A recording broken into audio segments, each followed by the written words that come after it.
The Adventures of Sherlock Holmes.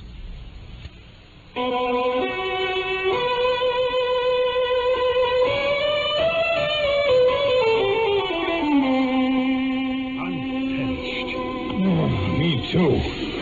It mightn't be so bad if you'd tell us what we've been doing here for the past 2 hours, Mr. Holmes. Patience, gentlemen, patience. Oh, As to what it is that, gentlemen, is what we've been waiting for. See it? what's happening? I can't see it. Oh, yes. There's someone started to walk about in that lighted room there. Is that what you mean, Mr. Holmes? That's it. That room is the study where the murder was done. Now, let's see what happens next. Sometimes it was cold as well as puzzling. Sharing the adventures of Sherlock Holmes. Watson's my name. Dr. Watson. And let me first sum up events so far. And then I will tell you the astonishing solution to the Valley of Fear.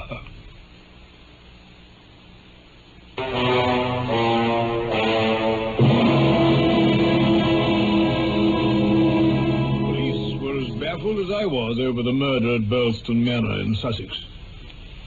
A code message, VV341, beside the corpse. His wedding ring taken. And the ring he'd been wearing above it carefully replaced by the murderer. And there was something very fishy going on between the widow and the deceased's best friend, Cecil Barker. Watson, Holmes said to me, they're lying. They're in a conspiracy to lie. Just so it struck me, too. But Holmes wouldn't be drawn into spinning any more theories until he got some more facts in his hands. He just kept on dropping hints about a blessed dumbbell that was missing from the murdered man's study. Lord knows what he was getting at. His latest idea was to spend an evening alone in the study and think things out. Why he needed my umbrella to help him, I can't think. On the way to the local police station next morning, he wouldn't say a word about it. But I knew he'd found something out. I'd seen that look in his eyes before. Good morning to you, Mr. Holmes. Good morning, Constable, Good morning. chair for Mr. Holmes, please. Dr. Watson. Still on the track of the elusive bicyclist? What is the latest news of the rupture? Oh, what a pile of correspondence, Mr. Yes, just look at it. Letters, telegrams. Do you know what they are? I think I can guess. Reports of this murderer of ours having been seen in half the towns of this country. Oh, dear me, dear me. Now, Mr. Mack, and you, Mr. White Mason, I wish to give you a very earnest piece of advice. Advice? What advice? Abandon the case. Now, look here, Mr. Holmes. You're holding something back. No, Mr. Mack. You know my methods. Once I've verified my details, I'll make my bow and return to London. My findings will be entirely at your service, and the credit will be yours. I owe you too much for it to be any other way. In all my experience, I cannot recall a case that's interested me more. Well, sorry I was sharp. But it's all clean beyond me. We talked to you when we got back from Tunbridge Wells last night, and your ideas seemed to match up pretty well with ours. That's right. What's happened since then to give you a completely new idea? Well, since you press me... Yes? Oh, by the way, I've been reading a short but very interesting account of the Manor House. Oh. I got it for 1 penny from the local tobacconist. Here it is. You know, Mr. Mack, it adds no end to the zest of an investigation when one is in conscious sympathy with the historical atmosphere of one's surroundings. Oh, no. Oh, pray don't look so impatient. Even so bald an account as this can raise quite a vivid picture of the past in one's mind. Let me give you an example. Wait a minute. Here we are. Erected in the 5th year of the reign of James I, the Manor House of Burlstone is one of the finest surviving examples of the moated Jacobean resort. Oh, you're playing games with us, Mr. Holmes. Well, I won't read it verbatim since you feel so strongly about it. Thank you. No, I'll simply tell you that there's some account in here of the taking of the place by a parliamentary colonel in 1644, of the concealment of Charles for some days in the Civil War, and finally of a visit there by George II. You see, you'll admit there are plenty of interesting associations with the old place. But they're no business of ours. Oh, are they not? You get to your point sooner or later, but you've a deuced round-the-corner way of doing it. Very well. I'll drop past history and get down to present-day facts. Good. I left Watson at our hotel last night and visited the manor house. I didn't see either Mrs. Douglas or Barker. I saw no necessity to disturb them. My visit was made especially to the good Mr. Ames, who allowed me, without reference to anyone else, to sit alone for a time in the study. What were you doing?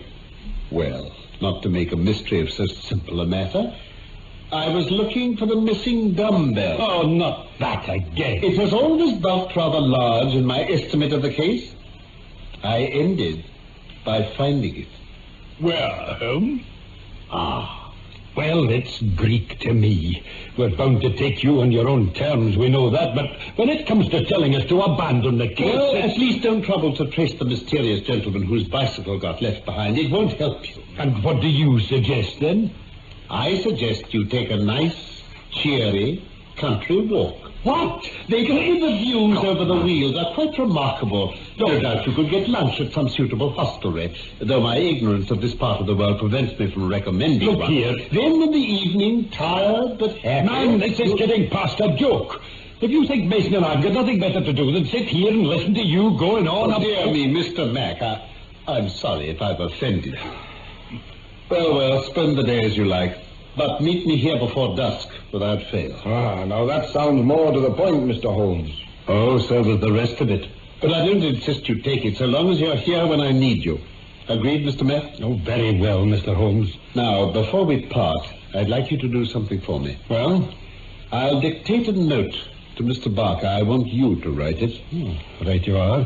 Begin, Dear Sir, it has struck me that it is our duty to drain the moat in the hope... But that's impossible, Mr. Holmes. It can't be drained. Never mind that. Please go on, Inspector. I'm with you up to drain the moat. Drain the moat in the hope that we may find something which may bear upon our investigation. All right? Aye. The workmen will divert the stream. Look, Mr. Holmes, it just can't be done. Divert the stream early tomorrow. Tomorrow? So I thought it best to explain matters beforehand. Beforehand. There, that's all. Right, then, I'll get this sent up right away. No, wait a little, please. Send it by hand about 4 o'clock this afternoon, not before. Oh, suits me. Don't forget to sign it. And I think 4 o'clock would be an admirable time for us all to meet here at the police station again. Oh, this is all beyond me. Cheer up, Mr. Mac. Take my advice. A day in this bracing winter air would do you more good than worrying over that pile of reports. But please yourself. Come along, Watson. Game for a brisk walk? Like nothing better. Splendid. Then we'll see you here at 4 o'clock, gentlemen. Now, gentlemen, it's a chill evening, and I don't know how long our expedition's going to last. You'd better wear your warmest things. And what expedition may this be, Mr. Holmes? I'll ask you all to go with me now to the outer bounds of the Manor House Park. There's a gap in the railings where we can get through to the shrubbery, nearly opposite the main door on the drawbridge. That's where I'm afraid we must spend a good deal of this exceptionally chilly evening. All ready, then? Yes. No, I suppose so. Very well, then. Let us be on our way.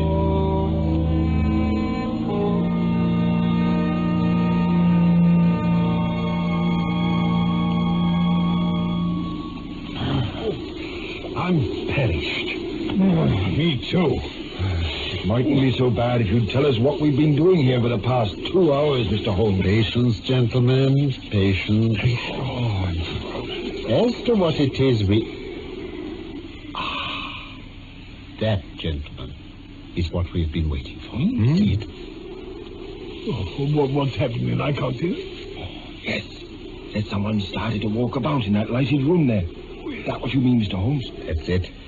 That room is the study where the murder was done. Now, let's see what happens next. It's a man. He's come to the window. He's opening it. Oh, what's he doing now? Seems to be looking out to the night. No, he's looking down. down into the moat. He's leaning out. Now quiet, please. Listen carefully.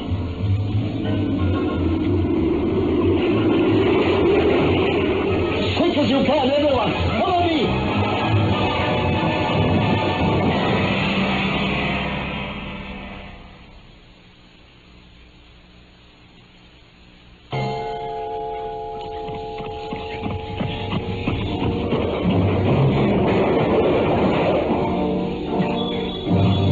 Just as well Ames remembered to leave the drawbridge down. We won't be long. No time to lose.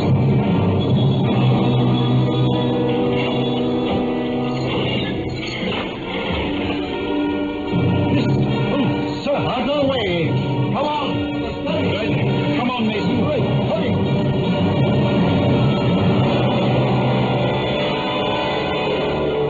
Good evening, Mr. Barker. Holmes! What the devil's going on? We're sorry to burst in like this, but we came to find something in a hurry. Here it is. What on earth do you mean? Why, this bundle you've just fished up from the bottom of the boat. Weight it down, gentlemen, with this dumbbell. What? Yes, a missing dumbbell turns up at last. How in thunder did you know about this? Quite simple. I put it there. You? Well, I should say I replaced it there. You'll remember, gentlemen, I was rather struck by the absence of the other half of that pair of dumbbells. I did draw your attention to it. But with so many other things on your mind, you had hardly the time to consider it. But how did you... When water is near and a weight is missing, Mr. Mason, it's not too far-fetched to wonder if something has been sunk in the water. The idea was worth testing at any rate. So, with the help of Ames, who admitted me to this room, and the crook of Dr. Watson's umbrella, I was able to fish up this bundle last night and inspect it. Well, I'm wrong. Of course, it was most important to be able to prove who had sunk it there in the first place. We accomplished this by the very simple device of announcing that the moat would be drained tomorrow, so that whoever he was would have to act under cover of darkness tonight to get it out before it was past. Very clever indeed. It's a pity you didn't know we couldn't have drained the moat if we tried, Mr. Barker. What? Well, what's in the bundle then, Holmes? I'll show you. Now, first, the dumbbell. We shan't need that anymore. Now, here we have a pair of boots. Note the toe caps, distinctly American. Then this knife in its sheath. Nasty-looking object, isn't it? Certainly is. And finally, this clothing. A complete set, in fact. Socks, underclothes, grey tweed suit, commonplace enough. But this overcoat, this yellow overcoat. Now, this is full of suggestive touches. Hello. What's that in the lining? Well, nothing in the lining, Mr. Mack. It's just a special pocket, long enough to accommodate that sawn or fowling piece we're already familiar with. Devil it is. And look, here at the neck is the tailor's tab. Neil Outfitter, Vermissa, USA. Vermissa. The Vermissa Valley, if I'm not mistaken. Now, what was it on that visiting card beside the body? VV341. VV. Vermissa Valley? I wonder. But I'm forgetting you, Mr. Barker. I mustn't stand in the way of your explanation. Is that so? Well, all I have to say is that if there is any secret here, it isn't my secret. If that's the line you want to take, it'll be my duty. I'm doing it damn well, please. Don't say another word, Cecil, please. Mrs. Douglas. Ivy! No, please keep out of this. Please leave it to me. No, Cecil, you've done enough. Whatever's going to come of it, you've done enough. Enough and more than enough. Mrs. Douglas, I think the moment has come for me to urge you to take the police into your confidence. Oh, Mr. Holmes. Perhaps I am at fault myself for not taking up the hint you passed through my friend Dr. Watson. Or you might have come forward then. The fact is, I had every reason to believe you were directly concerned in the crime. Now, I'm sure this is not so. Just a moment, Mr. Holmes. You must... Still, Mrs. Douglas, there remains a good deal that is unexplained in this case.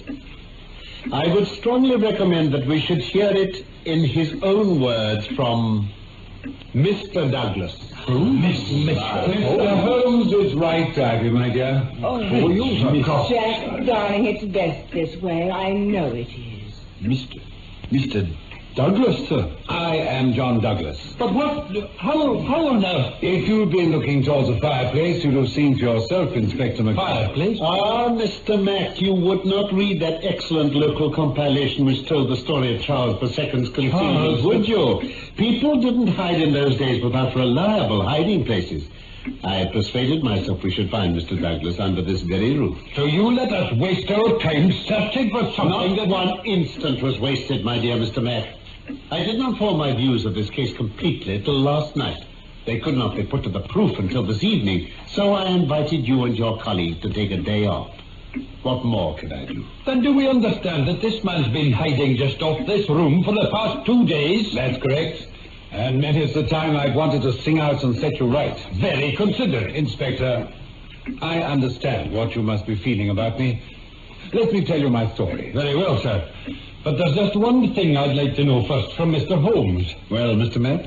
You knew Mr. Douglas was alive all the time, but how Not could you... all the time, by any means. Not until I found this suit of clothes in the moat. They were obviously those of the missing cyclist from Tunbridge Wells, so it was fairly obvious to me at once that the body thought to be Mr. Douglas was really that of the missing man. I see. What had to be determined then was where Mr. Douglas could be. The balance of probability was that with the connivance of his wife and his best friend, he was concealed in this house, waiting for quieter times when he could make his escape. Quite right, Mr. Holmes. Well, all right for the moment, then. Mr. Douglas, I ought to caution you, sir, that anything you say... No need, Inspector. I'll give you nothing but the truth. Well, to begin at the beginning. There are some men who good cause to hate me. Or that's the way they see it. It goes back to my days in America. It was all tied up with mining rights and my breaking the code of the Brotherhood. A secret society? If you like. The ancient order of freemen, Lodge 341, Vermissa Valley. Mr. Holmes guessed right there. Well, never mind what it was all about. Labor rackets, political intrigue, that sort of thing. Kind of dirty work we only see in its mildest form in this country. Over there, the stakes are so high, they'll kill to make things go their way. And there are some fanatics who'll hunt a man to the world's end to shut his mouth. But I'll give it to you in detail, in writing. Thank you, sir. We'll need that later. Right. Well, it's gone. When I left the States, I changed my name and married and brought my wife to live in this out-of-the-way spot. After a while, everything seemed so peaceful. I thought they'd given me up. Then the day before all this happened here, I was over at Tunbridge Wells. I got a glimpse of a man in the street. I recognized him at once. A man called Hargrave. He was the worst of the lot. I'd no doubt why he happened to be in these parts. So what did you do? Simply came back here and stayed indoors all next day. There was still a chance he wouldn't be able to track me down to the house itself. But he did. Yes, Dr. Watson. Well, nothing happened all that day, and once the drawbridge was up and the doors and windows locked in the evening, I felt much more secure. But when I made my rounds of the house before going to bed, I always went round myself, I smelt danger the moment I came into this study. What did you notice then, sir? Nothing at first. And then I spotted the toe of a boot sticking out under the curtain there. I adjusted the one candle that was in my hand, but there was a good light coming through the doorway from the hall. I put the candle down and jumped straight for the hammer I'd left lying after I'd hung some pictures. At the same moment, he sprang out at me with a knife. We've caught up with you at last. Hargrave. Well, this time, let's make it for peace. Come on, let's see you try. Drop that hammer. Not on your life.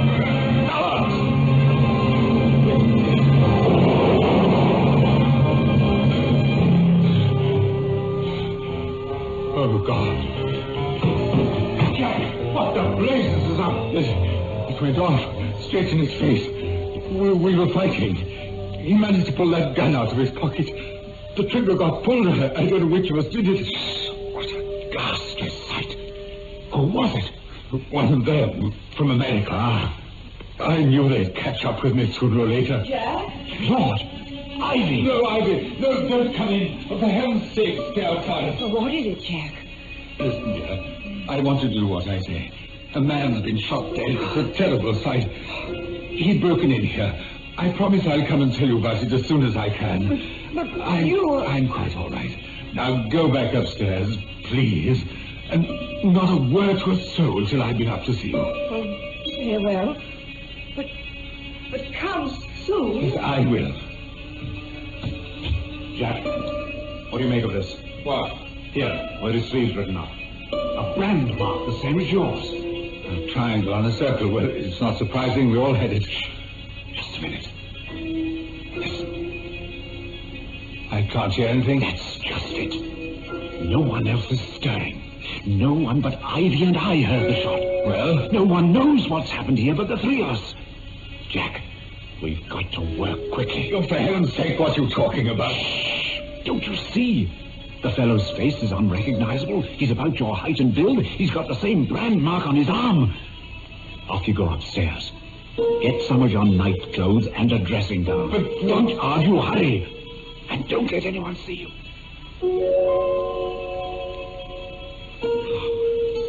That's all his clothes. Well, weight the bundle with this dumbbell and drop it down into the moat.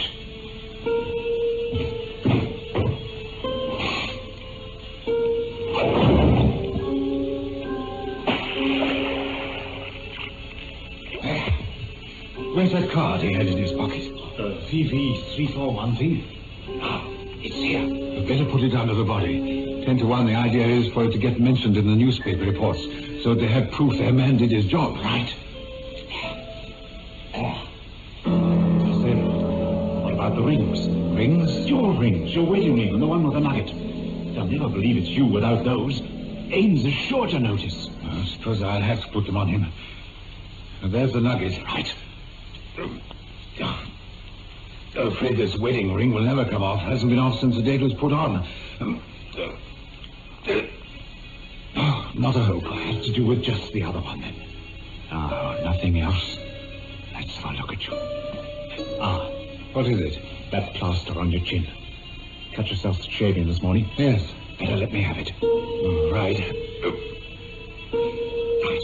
Now, put it on him. Oh, there's much skin left. There. How long has it taken us? Nearly half an hour. Fine. Now, Jack, you go into the secret room behind the fireplace. Then I'll give myself 5 minutes to tell Ivy what it's all about before I raise the alarm. As no one else heard the shot, it won't matter if there's nothing to hear this time. Cecil, I'll have to thank you properly later, when all this is cleared up. I'm still pretty dazed. Think nothing of it. In a few days, you'll be able to get away somewhere safe. I'll bring Ivy to join you. You change your name again, the gang will think Hargrave did his job and disappeared after. Your worries are over. I'll disappear now.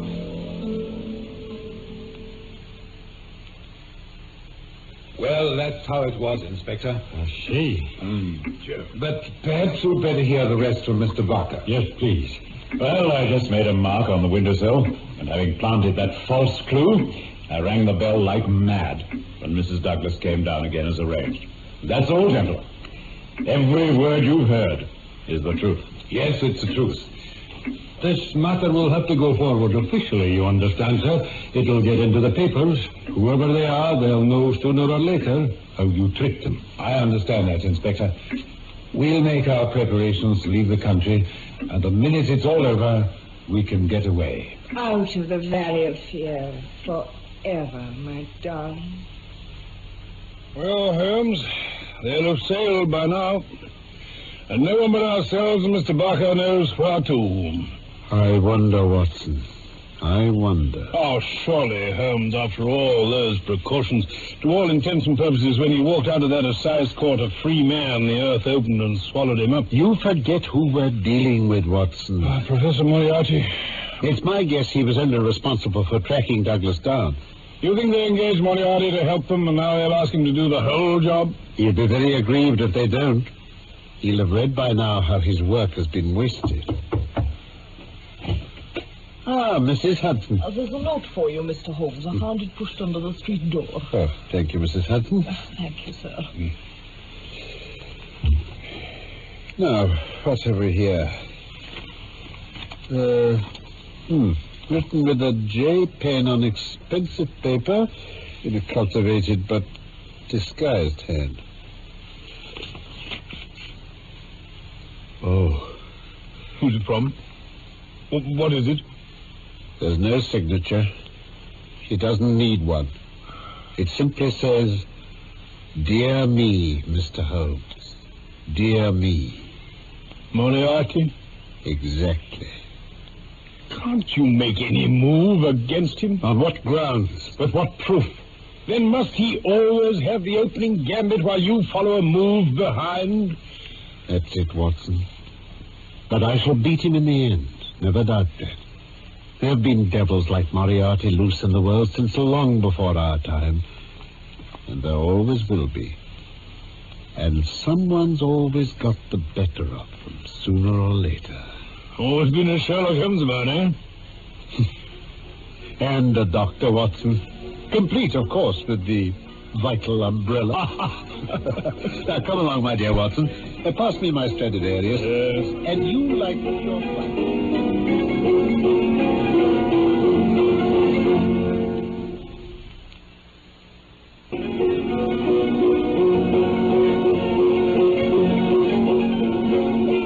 Well, now you've heard part 3, you'll know the ending of the Valley of Fear. It was one of the stories of Sherlock Holmes from the inspired pen of Sir Arthur Conan Doyle. My name, my real name, is Norman Shelley. My old friend Carleton Hobbs played Sherlock Holmes, and I was Dr. Watson. Michael Hardwick wrote our script for this BBC production from London. And, of course, I look forward to the pleasure of your company again, soon, for more of the adventures of Sherlock Holmes.